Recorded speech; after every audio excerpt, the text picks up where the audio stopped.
हरे राम राम राम हरे हरे, हरे कृष्ण कृष्ण कृष्ण हरे हरे, हरे राम राम राम हरे हरे, हरे कृष्ण कृष्ण कृष्ण हरे हरे। सद्गुरुनाथ महाराज की जय। गुरुर्ब्रह्मा गुरुर्विष्णु गुरुर्देवो महेश्वरः, गुरुर्साक्षात् परब्रह्म तस्मै श्री गुरुवे नमः। सद्गुरुनाथ महाराज की जय। हम लोग सुंदरकांड का अभ्यास कर रहे हैं। उसमें हमने पीछे देखा था कि सब वानर भालू मिलके विभीषण को आदर के साथ में भगवान को पास में लाते हैं और भगवान भी उसको स्वीकारते हैं। यानी पहले ही भगवान ने स्वीकृति दी है, इसीलिए जिसको भगवान संत श्री गुरु अपनाते हैं उसे दुनिया में सब ओर से आदर मिलता है। ये यहाँ जाहिर हो गया। और उसके बाद में वो आते ही भगवान ने उसको नयनानंद दान के दाता, यानी भगवान ने उसको क्या दान दिया और क्यों दिया? क्योंकि ये ब्राह्मण है और ऊपर से शरणागत है, इसलिए सबसे पहले भगवान ने उसको आनंद का दान दिया। और भगवान की छवि देखकर विभीषण की तो गति रुक गई। गति रुक गई यानी जन्म मरण की गति, आने जाने की गति रुक गई। ये उसका फल। आनंद स्वरूप हो गए है ना, यानी सुख दुख से परे हुए और आनंद स्वरूप जो है पर ब्रह्म परमात्मा, वो सच्चिदानंद स्वरूप है, वो ही ये हो गए। इसलिए इनकी गति रुक गई और फिर किसी भी कामनाओं में उनका मन नहीं रहता है। यानी स्त्री में, पुत्र में, धन में जो हमारा मन अटका रहता है वो भगवान श्री गुरु संत के दर्शन से सब निकल जाता है और तुरंत ही इधर से मन निकला कि उधर गति रुकी, यानी एक रूपता को पाना है। और जैसे हम विभीषण जी कहते हैं कि मैं अज्ञान अंधकार में था, उल्लू की तरह था, अज्ञानी था और उस अंधकार में ही मैं उल्लू की तरह भटक रहा था। अब आपके चरण कमलों के दर्शन पाके मैं ज्ञान प्रकाश में हुआ, यानी मुझे ज्ञान हुआ कि मैं कौन हूँ। और ये ज्ञान होते ही ज्ञानी हो गया, ज्ञान स्वरूप हो गया। आपना सारखे करती तत्कार नाही कार्य तया लागे, यानी ये किससे होता है? सत्संग से मुझे आपका ज्ञान हुआ, क्योंकि मैंने हनुमान जी के साथ में सत्संग किया और सत्संग से मुझे ये ज्ञान हुआ। और मैं आप कौन है और मैं कौन हूँ ये मुझे ज्ञान हुआ और तुरंत ही मैं भगवान के पास में चला आया, यानी एक रूपता को प्राप्त हुआ, यानी आनंद स्वरूप में हूँ ये मुझे मालूम हुआ। सच्चिदानंद स्वरूप कौन है? तो पर ब्रह्म परमात्मा है और मैं भी वही हूँ, ये मुझे ज्ञान होना, यानी सच्चा ब्रह्म ज्ञान इसको ही कहते हैं। और ये भगवान, और उसके बाद में क्या होता है? तो भगवान ने उसको आदर के साथ में अपने आनंद से आनंद का धाम बना दिया और अपने पास में अपने सरीखा बना लिया।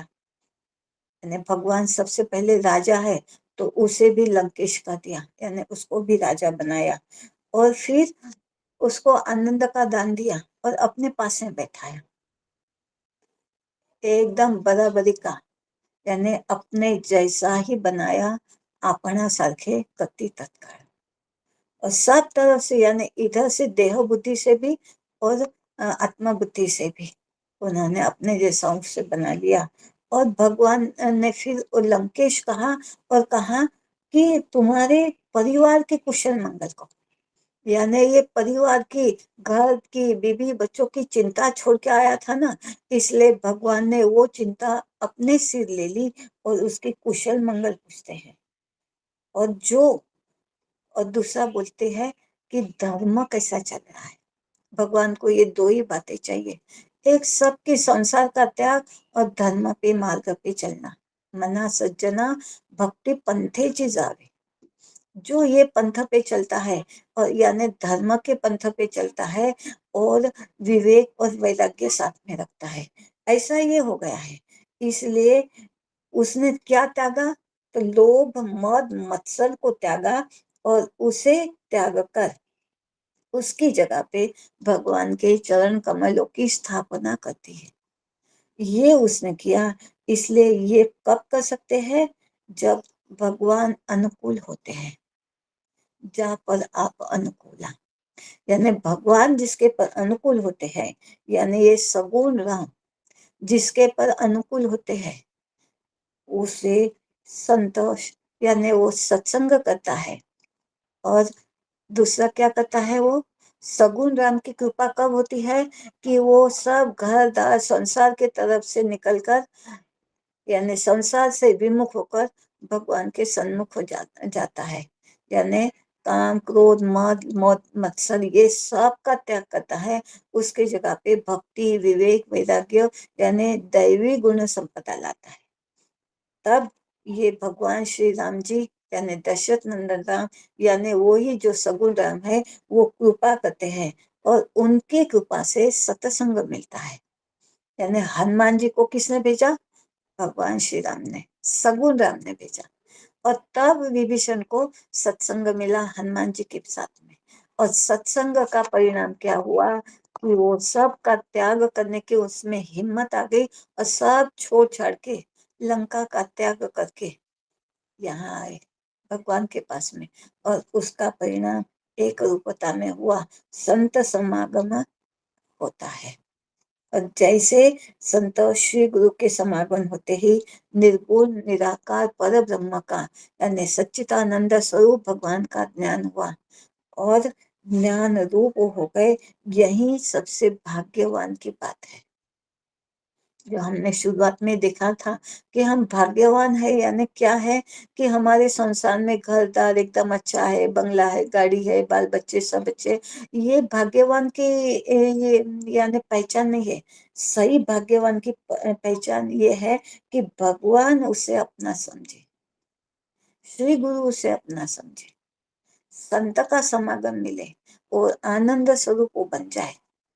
अब भगवान उसे अपना स्वभाव कहते हैं कि मेरा स्वभाव कैसा है। भगवान अपने ही मुख से अपना स्वभाव सुनाते हैं। वो संतों को ही सुनाते हैं और कहते हैं कि सुनो सखा निज कहो स्वभाव। क्या? कि मेरा स्वभाव कैसा है? और वो कौन वो जानता है? तो बोलते जान भुसुंडी और शंभु गिर जाओ, यानी संत और श्री गुरु। हमने पहले भी देखा है, शिव यानी श्री गुरु है। श्री गुरु ही जानते हैं सच्चिदानंद स्वरूप भगवान कैसे है और संत जानते हैं। इसलिए संत और श्री गुरु के संग में रहने का शास्त्र सिखावन देता है। और यही यहाँ हुआ है। भगवान भी वही कह रहे हैं कि मेरा स्वभाव यानी मुझे कौन जान सकता है? संत और श्री गुरु। अगर मेरे पास में आना है तो संतों के पास में जाना पड़ेगा या श्री गुरु के पास में जाना पड़ेगा। भगवान ने यहाँ साफ साफ अपने को जानने का रास्ता बता दिया है कि मेरे पास में आना है तो इनके पास में जाओ, ये तुमको डायरेक्ट मेरे पास में लेके आएंगे। और ऐसा करके उन्होंने कहा कि जो नर होई चराचर जोई। अगर ये ऐसे संत समागम से और मुझे जान के मेरे पास में आया तो वो मेरे शरण में आया है। और कैसे आया है? सब छोड़ के, तजी मद मोह कपट छल नाना, ये सब छोड़ के। और उसके बाद में यानी ये जो है मद मोह मत्सर, ये अंदर के है, ये दिखते नहीं है, अंधेरे में रहते हैं। यानी जो विभीषण ने कहा था मैं उल्लू की तरह अज्ञान अंधकार में हूँ, यानी मैं ये मद मोह मत्सर में गिरा हुआ। ये बाहर किसी को दिखते नहीं है कि मेरे मन में मद है, अहंकार है, कि मैं लोभी हूँ, मैं क्रोधी हूँ। ये किसी को दिखता नहीं है, पर है। यानी अज्ञा ये अंदर है। और ये मन के मैल बोला है। और ये मन का मैल धोने के लिए हमने नाम स्मरण किया बोला है शास्त्र में। जैसे नाम स्मरण से चित्त की शुद्धि होती है और उपासना से चित्त शांत होता है, जो विभीषण ने किया है। और भगवान भी यहाँ वही कर रहे हैं कि तजी मद मोह कपट छलनाना। अंदर यानी मन की यानी चित्त की शुद्धि ये कैसे होती है? ये सब त्यागने से। और वो त्याग कब होता है? जब हम नामस्मरण हो जाए। नामस्मरण यानी नामी के बोध में नाम लेना, यानी उनका ही श्रवण, उनका ही मनन, उनका ही चिंतन और उनका ही नाम। ऐसा जब होता है तब चित्त की शुद्धि होती है। और दूसरा बोला है कि देह काहे के लिए ये होता है? जननी जनक बंधु सुत दादा, जो विभीषण सबकी चिंता छोड़ के आया है, वैसे तू भी सारे संसार की ममता छोड़ के, ये ममता ही हमको भगवान के पास में आने से रोकती है, उसको छोड़ के तू आ। यानी इसके कर्तव्य कर्म जरूर कर, पर इसमें तू अगर ममता रखेगा तो तू कर्म बंधन में पड़ेगा। यानी मैंने किया, मैं और मोर, ये सब माया के परिवार है, और इसको तू अपना समझेगा तो मेरे से दूर जाएगा, और इसको त्यागेगा तो तू मेरे पास में आएगा। इसलिए बोलते हैं कि जननी जनक बंधु सुतोदारा, ये सब की ममता त्याग कर, यानी सबकी ममता त्याग बटोरी। यानी हमने क्या इनको सबको छोड़ देना क्या? नहीं, देह से इनके साथ में रहना है, कर्तव्य कर्म जरूर करना है, पर ये मेरे मेरे मेरे जो इसमें ममता लगा रखी है, ये नहीं रखो। और मैंने इनका किया, ये मेरे हैं और इनका करने वाला मैं हूँ, ये जो मैं और मोह लगा है, यानी अहंकार को जन्म देता है, तो इसमें से तू बाहर निकल। और हमने अगर उसमें ही हम ये अपने सिर पे ले लेना तो हम कर्म बंधन में आ जाते हैं। और भगवान यहाँ यही सिखा रहे हैं कि तू इनके कर्तव्य कर्म कर ले और कर्म बंधन में मत आ, यानी इनकी ममता निकाल दे। कर्तव्य कर्म करके ममता मेरे ऊपर रख, मेरे से प्रेम कर। इनकी ममता और इनकी तुझे चिंता होती होंगी कि मैं ये मेरे बाल बच्चे, मेरे माता पिता, मेरे घर वालों का कैसा, तो बोल रहे हैं ये सब मेरे हैं, इनकी चिंता तू मेरे चरणों पे डाल दे। जैसे विभीषण ने किसी की चिंता नहीं, सबको छोड़ छाड़ कर भगवान के पास में आ गए, तो भगवान ने उसकी चिंता की कि नहीं? वैसे ही भगवान यहाँ जाहिर में कह रहे हैं कि इनकी सब की चिंता, इनका सब का जो ये है, ये सब तुम मेरे चरणों में डाल दे, तेरे से भी अच्छा मैं इसका करूंगा, क्योंकि मैं ही करता हूँ और तू मात्र निमित्त है। निमित्ताचा धनी हो तसे प्राणी, तू इनके करने के लिए मैंने तुझे निमित्त बनाया है, ये तू हरदम याद रख। और ऐसा जो करता है वो कर्म बंधन में नहीं रहता, और जो कर्म बंधन में नहीं आता यानी उसका नवा प्रारब्ध तैयार नहीं होता, यानी वो जन्म मरण से छूटता है। और अगर ये अपना अपना करे, मेरा मेरा करे और मैं और मोर करे, तो इनका सबका अच्छा होए ना, तो ये सुखी होता है, और इनके किसी के भी ऊपर दुख आए तो ये दुखी होता है। यानी कर्म बंधन में जो बनता है वो सुख और दुख के चक्कर में पड़ता है। और भगवान ने यहाँ सिखाया है सुखा सुख दुखातीत, यानी सुख दुख से परे जाना, यहाँ भगवान सिखा रहे हैं। और जाहिर में विभीषण जी का निमित्त करके हम लोगों को कह रहे हैं। विभीषण जी तो सब करके आए हैं, यानी उसको सिखाने की या बोलने की कोई जरूरत नहीं है, पर उसके निमित्त से भगवान हमको ये सब बता रहे हैं कि हम लोगों को भी यही करना है, तभी हम जन्म मरण से छूट सकते हैं और सुख दुखातीत हो सकते हैं, कर्म बंधन से छूट सकते हैं। और ये सब, और फिर क्या करे? समदर्शी इच्छा कछु नहीं, ये दोनों काम करके फिर कैसा रहना है? हमें न हर्ष होना, न समदर्शी, जे जे भेटी जे भूत ते ते जाने जे भगवंत। અને सबके ऊपर ये आत्म दृष्टि, ब्रह्म दृष्टि रखे, और ऐसा जो सारी दुनिया में जो मिलता है रहता है, तो वो शोक और मोह से दूर जाता है और आनंद में रहता है। अस सज्जन मम उर बस कैसे, इसको भगवान ने सज्जन कहा है, यानी संत सज्जन, किसको बोला है, ये भगवान ने यहाँ बता दिया है कि संत की पहचान, सज्जनों की पहचान, जो ऐसा अपने जिंदगी में रहता है वो खरा संत है। यानी संत सज्जन म्हणजे क्या, संत यानी क्या, तो जो सत की तरफ जाता है। सज्जन यानी सत की तरफ जो जाता है वो सज्जन, यानी परब्रह्म राम जी की तरफ जो जाता है वो ब्रह्मा, जैसे विभीषण है वो संत, जैसे विभीषण है। और भगवान कहते हैं कि लोभी के हृदय में जैसा धन बसता है वैसे ये सज्जन मेरे हृदय में बसते हैं, क्योंकि इनके हृदय में मैं रहता हूँ और ये सब मेरे हृदय में रहते हैं। यानी भगवान इनसे, ये मेरे प्यारे हैं। भगवान अपना प्यार किसके ऊपर है, मुझे कौन प्यारा है, वो यहाँ बता रहे हैं कि ऐसे भगवान अपने आप को, अपने आप तरफ लाने का रास्ता यहाँ बता रहे हैं कि ऐसी तरह से जो इस तरह से अपने जिंदगी में रहता है वो डायरेक्ट मेरे पास में आ जाता है और वो मुझे बहुत प्यारा लगता है। यानी या तुम सारिखे फिर बोलते हैं कि कामी नारी प्यारी जिमी लोभी प्रिय जिमिता। यानी कामी पुरुष को जैसी नारी प्यारी लगती है, लोभी पुरुष को जैसा धन प्यारा लगता है, उसी तरह ये सज्जन, ये संत, ऐसे रहने वाले मुझे प्यारे लगते हैं।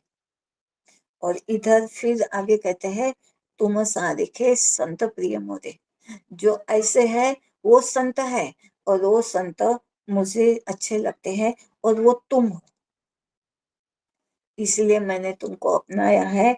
और विभीषण की यहाँ भगवान ने अपने मुंह से बड़ाई की है, स्तुति की है। भगवान जिसकी स्तुति करे वो तो भाग्यशाली रहता ही है, वो कोई साधारण नहीं रहता है। और यहाँ भगवान संत की, यानी विभीषण नहीं है, ये संत है, इसीलिए भगवान ने उसकी बड़ाई की है। अब विभीषण के भी मन में, और कहते हैं आगे, सगुन उपासक परहित नीरत नीति दुर्ने। और आगे अब ये होने के बाद में भी आगे जिंदगी में ज्ञान हो गया, उसके भी बाद में कैसा रहना है, सगुण की उपासना करना है, यानी नाम स्मरण में रहना है, और जिससे चित्त की शुद्धि हमेशा बनी रहे। और उपासना करना है, यानी यही विचारों में रहना है जिससे चित्त शांत रहे। और उसके बाद में वो ज्ञानी ही रहेगा, यानी उसका ज्ञान कभी ही मिटता नहीं कि मैं कौन हूँ।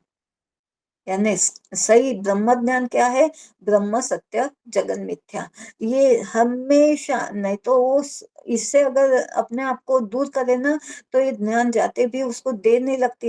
ये जीव ऐसा ही है, भटकते उसको देर नहीं लगती, इसलिए जब तक है तब तक वो ऐसा ही मेरे चित्त की शुद्धि और चित्त की शांति और स्थिरता में बना रहे। ऐसा जो रहता है वो मुझे हरदम प्राणों के समान प्यारा रहता है।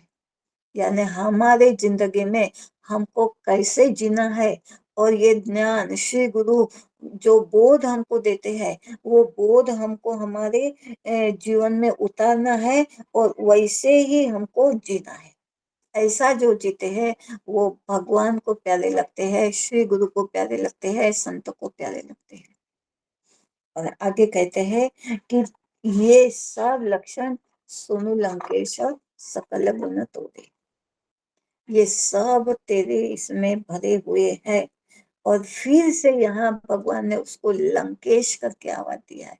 भगवान घड़ी घड़ी उसको आवाज दे रहे हैं, घड़ी घड़ी उसको बड़ाई दे रहे हैं और लंका का राजा जाहिर कर रहे हैं।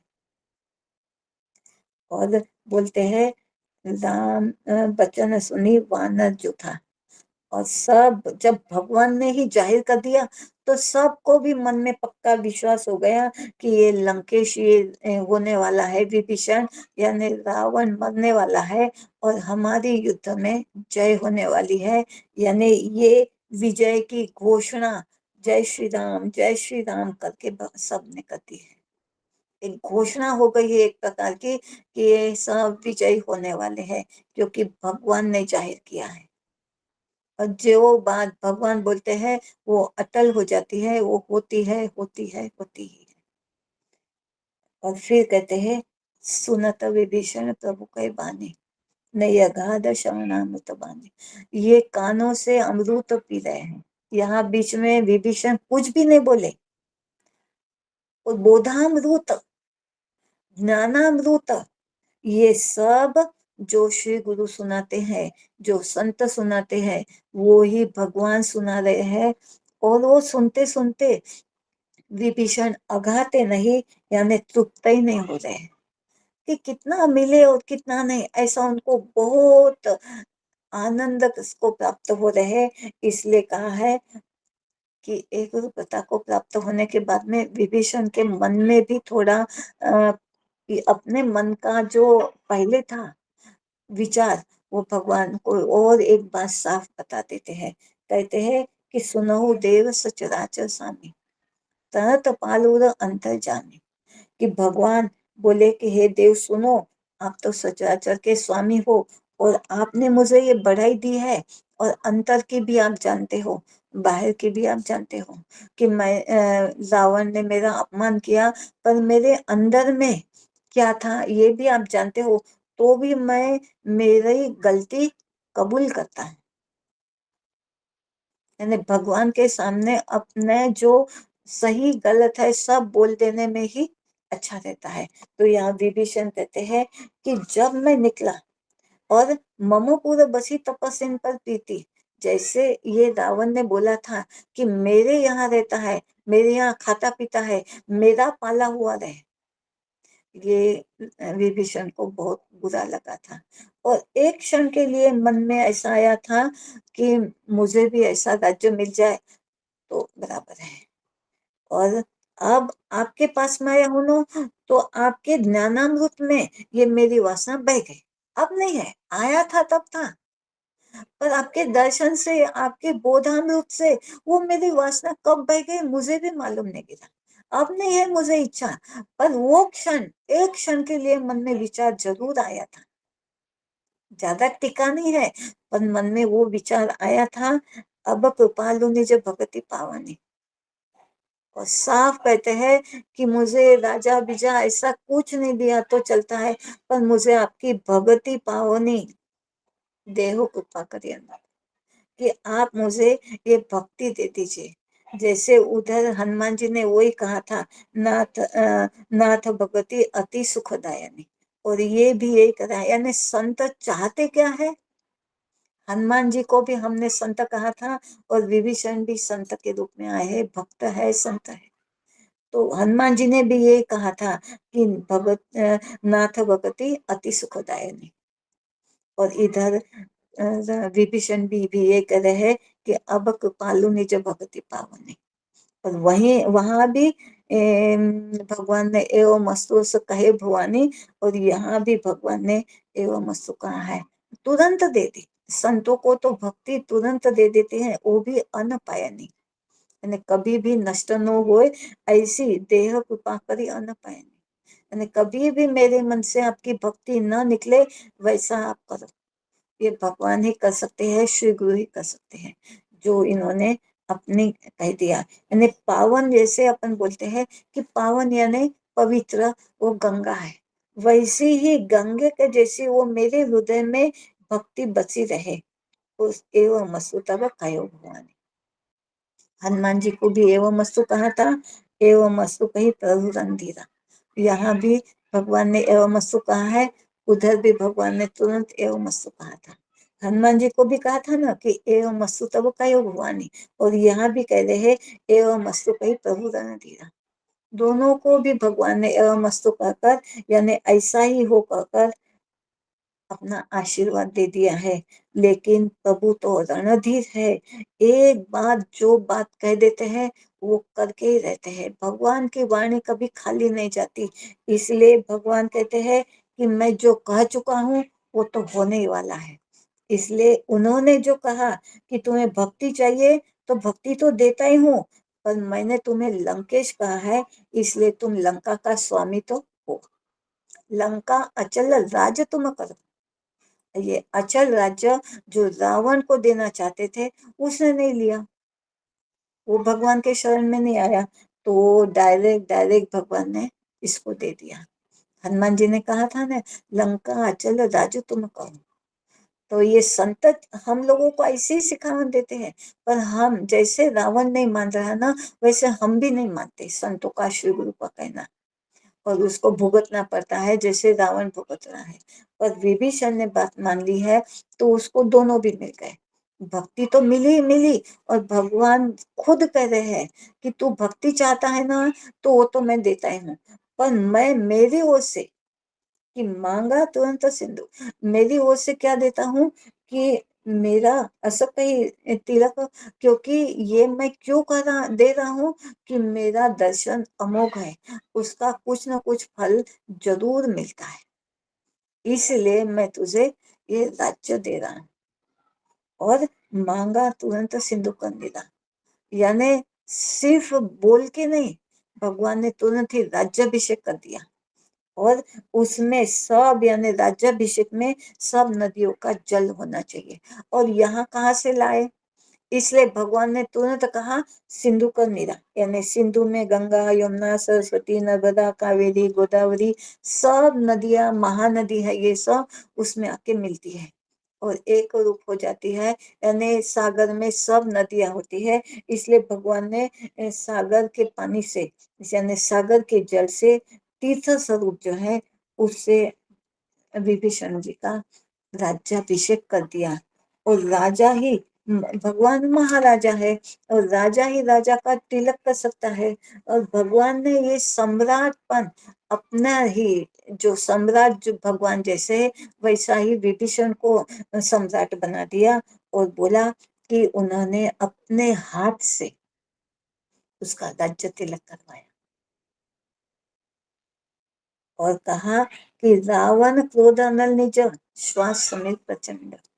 जो राज्य शिव जी के पास से रावण को मिला था, कैसे मिला था, भक्ति, उसने, वो शिव जी का बहुत बड़ा भक्त है, और अपने सिर काट काट के उसने ये जबरदस्ती भगवान से पाया था। शिव जी ने भी उसको खुश होके, जैसे भगवान दे रहे हैं वैसे शिव जी ने नहीं दिया था, पर इसने तो प्रेम से दिया है भगवान ने, इसलिए वो अचल राज्य मिला है। पर रावण ने शिव जी को जबरदस्ती की, मुझे चाहिए या नहीं चाहिए, यानी भगवान का उसमें नियोजन नहीं था, इसमें रावण का अपेक्षित था। और अपेक्षित जब नियोजन में मिलता है ना, तो वो सही काम नहीं होता है। और हम लोगों को ऐसा रहना चाहिए कि भगवान का जो नियोजन है, उसमें हमारा अपेक्षित मिला देना चाहिए, तो ही हम आनंद में रह सकते हैं। नहीं तो अपनी मर्जी से बोले ना, तो हम सही मायने से शरणागत नहीं है। और जैसा भगवान की इच्छा, जैसा भगवान का देना, जैसे भगवान रहना चाहते हैं, वैसा मैं रहूं ना, तो ही मैं असली रूप से भगवान का शरणागत हूँ। ऐसे बोला जाता है ना कि ठेविले अनंत तैसे चिरावे, चित्ती असु द्यावे समाधान। जो ऐसे शांति, समाधान, तृप्ति से रहता है, और मनुष्य देह पाकर अगर हमने सब पाया, ये संपत्ति, सुख, परिवार, ये सब पाया, पर रावण की जैसी शांति को नहीं पाया, तो कुछ भी नहीं पाया, वो सब मिला हुआ चला जाएगा, जैसे रावण का गया। इसीलिए संत और श्री गुरु कहते हैं कि ये सब तो प्रारब्ध से जो मिलना है ना, वो मिलेगा, इसके लिए कुछ भी मांगने की जरूरत नहीं है, वो भगवान को सब मालूम है। पर मांगना है तो क्या है, ये भगवान की भक्ति, ये पौरुषत्व करके मिलानी पड़ती है, जैसे विभीषण ने पौरुषत्व किया, वो हमको करना है। और वो पौरुषत्व विभीषण ने करके जैसे पाया, वही हमको पाना है। यानी मनुष्य देह मिला के हमको क्या पौरुषत्व करना है, तो हमको शांति, समाधान को प्राप्त करना है। यानी भगवान, जिसके पास में शांति होती है, समाधान होता है, उसको ही भगवान अपने पास में लेते हैं। और भगवान के नियोजन में अपना नहीं कुछ भी अपेक्षित मिलाता है, तो भगवान उसको आशीर्वाद से सब देते हैं, जैसे विभीषण को दिया है। तब वो बोला जाता है, एका जनार्दनी भोग प्रारब्धाचा हरी कृपे त्याचा नाश झाला। यानी भगवान की कृपा से ही हमारे प्रारब्ध के सुख दुख है वो हम मिटा सकते हैं, नहीं तो नहीं मिट सकते। ये इसके प्रारब्ध में न होने वाला नहीं था, वो भी भगवान ने कृपा करके दिया है ना। वैसे अगर हम अपने अपेक्षित न बता के भगवान के नियोजन के हिसाब से हमारे जिंदगी में हम जीते हैं तो भगवान सब देते हैं। इतना हमको भगवान के ऊपर, श्री गुरु के ऊपर, शास्त्र के ऊपर, संतों के ऊपर विश्वास रखना चाहिए। यही श्रद्धा और विश्वास परमात्मा में होना ही चाहिए, इसके सिवाय परमात्मा होता ही नहीं है, जो विभीषण ने किया है। और वैसा ही उसने रामचंद्र जी ने उनको, विभीषण को अचल राज्य दे दिया, जो रावण ने अपने सिर काट काट के शिव जी के पास में दिया था, पास से लिया था, और भगवान ने अपने आप दिया है। इसमें फर्क है लेने में और दिए जाने में। और भगवान ने सकुचाते हुए दिया है, और रावण ने शिव जी से जबरदस्ती मांगा था। ये दोनों में फर्क है, इसलिए ये अचल हुआ और उसका था वो भी निकल गया। यही है कि या विभूति दर्शन दशग्रीवे शिरच्छेदने शंकरात् दर्शनाद्र राम भद्रस्य सा विभूति विभीषण। यही विभीषण को दर्शन मात्र से मिल गया। जो रावण ने अपने शिरच्छेदन कर करके पाया था वो विभीषण को सहज मिल गया, सिर्फ दर्शन से। और ये ही असली मिलना है जो विभीषण ने पाया। अब ये सब दोनों भक्तों और भगवान की बात हो गई। अब आगे भगवान कहते हैं कि अब सीता जी के पास में जाना है, जो ये समुद्र बीच में आया है, उस पार जाना है जिसके लिए समुद्र बीच में आया है। तो इसका उपाय अब तू बता। ये विभीषण अब क्या करते हैं ये हम अगले भाग में देखेंगे। अभी रुकते हैं। श्री राम जय राम जय जय राम।